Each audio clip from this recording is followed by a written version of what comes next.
Bonjour à tous dans cette émission de Torier TV.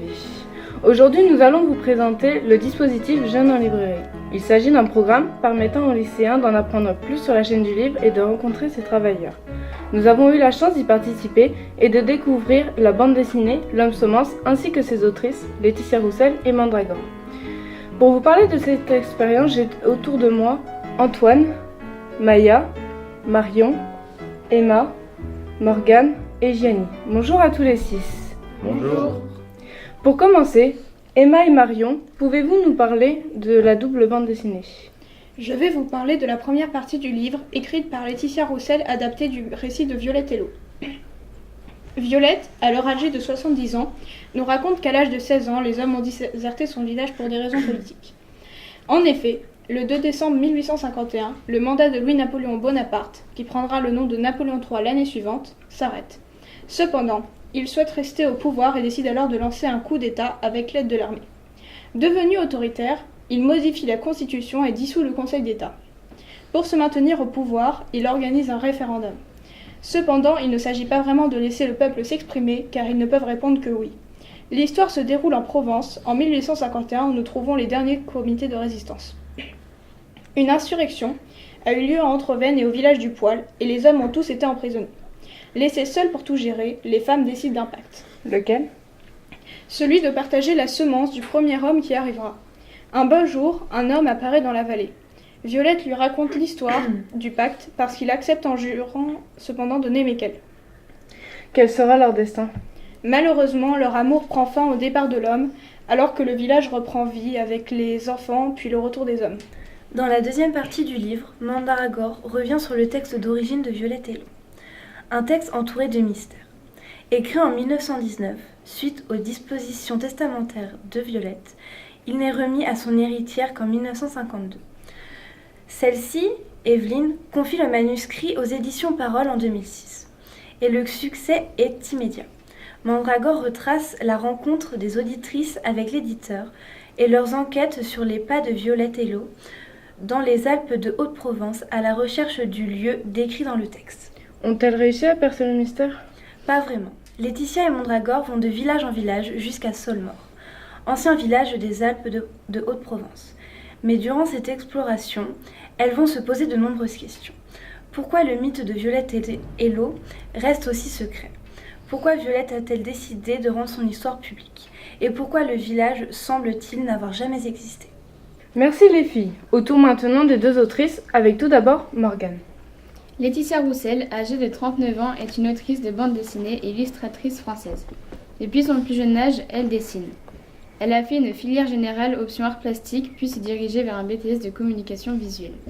Ce BTS forme les graphistes et les directeurs artistiques grâce à de nombreuses spécialités dont le graphisme, l'édition, la publicité et l'identité visuelle. Peu convaincue par ses études, Laetitia commence à s'intéresser à la bande dessinée, puis entre aux Beaux-Arts d'Angoulême. Cette école supérieure d'art, accessible sur concours, forme au métier de la création comme designer ou artiste plasticien. Après avoir passé 4 ans à Angoulême, elle a noué des relations dans le monde de la BD. Suite à ces rencontres, elle a enchaîné les petits boulots avant de commencer à publier. Qu'a-t-elle fait depuis L'Homme Semence ? Autrice engagée, elle réalise des bandes dessinées, des illustrations et des carnets seulement avec des logiciels libres. En 2017, elle publie Des graines sous la neige, une biographie de la communarde et féministe Nathalie Lemal. Cet album a reçu le prix de la BD embarqué au Festival de Brest. Merci Morgane. Écoutons désormais Gianni. Mandragore est âgée de 33 ans et habite à Rennes. Elle est autrice, illustratrice de bande dessinée. Après un bac général option art plastique, pour devenir professeure de dessin, elle change d'avis et décide de se spécialiser dans des études sur la bande dessinée et en histoire des arts. Elle étudie 2 ans aux Beaux-Arts de Rennes. À la fin de ses études, Mandragore enchaîne les petits boulots tout en écrivant en parallèle des romans graphiques. Elle finit par rencontrer les éditions de l'œuf et publie plusieurs ouvrages dont L'Homme Semence. Merci Gianni. Ce n'est pas tout. Avant qu'un livre arrive entre les mains du lecteur, il faut passer de nombreuses étapes. C'est ce qu'on appelle la chaîne du livre que va maintenant nous présenter Maya. En effet, les étapes sont nombreuses.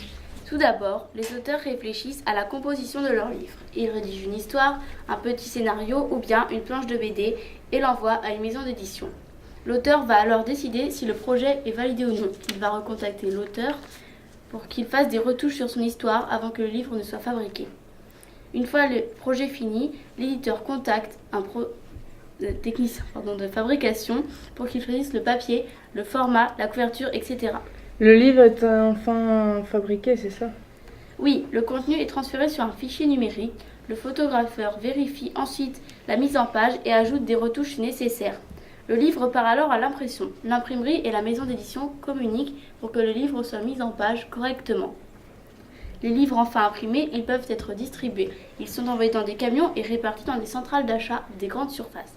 C'est là qu'intervient le diffuseur ou le distributeur qui rencontre les libraires pour présenter les nouveautés. La diffusion, c'est le fait d'effectuer les opérations commerciales et marketing dans le but de distribuer des livres dans les librairies et grandes surfaces. Le nombre d'exemplaires est ainsi réparti entre chaque point de vente qui accepte de vendre ses livres. Merci Maya. Pour finir, nous allons découvrir le métier de libraire avec Antoine. Pour devenir libraire, 2 formations sont possibles. Le DUT métier du livre, qui forme au métier de l'édition et de la librairie, ou étudier pendant 2 ans à l'INFL, l'Institut national de formation de la librairie, où les cours sont dispensés par des libraires. Et la libraire que nous avons rencontrée, qui est-elle? Elle se nomme Pauline Fouillet. Elle est à la tête de la librairie Livrez-vous à Ruffec. Après un master de droit, elle s'est dirigée vers un DUT. Elle a choisi d'être libraire indépendante, c'est-à-dire qu'elle ne reçoit pas d'aide de l'État et choisit elle-même les livres qu'elle met en rayon en rencontrant les diffuseurs dont nous a parlé Maya. Son salaire est d'environ 1 000 € aujourd'hui et elle arrive à résister face aux grandes chaînes et à Internet grâce à la communication et des actions comme les salons du livre et des prix littéraires. Un conseil pour être libraire? Selon Pauline, il faut être patient, avoir le sens du contact, mais ne pas être trop pressé ou trop bavard. Merci Antoine. Cette vidéo touche à sa fin. Notre classe de littérature et société est heureuse de vous avoir présenté le dispositif Jeunes en librairie ainsi que la double bande dessinée L'Homme Semence. Vous pourrez la retrouver au CDI. Merci d'avoir regardé ce nouvel épisode de Terrier TV et au revoir à tous. Au revoir.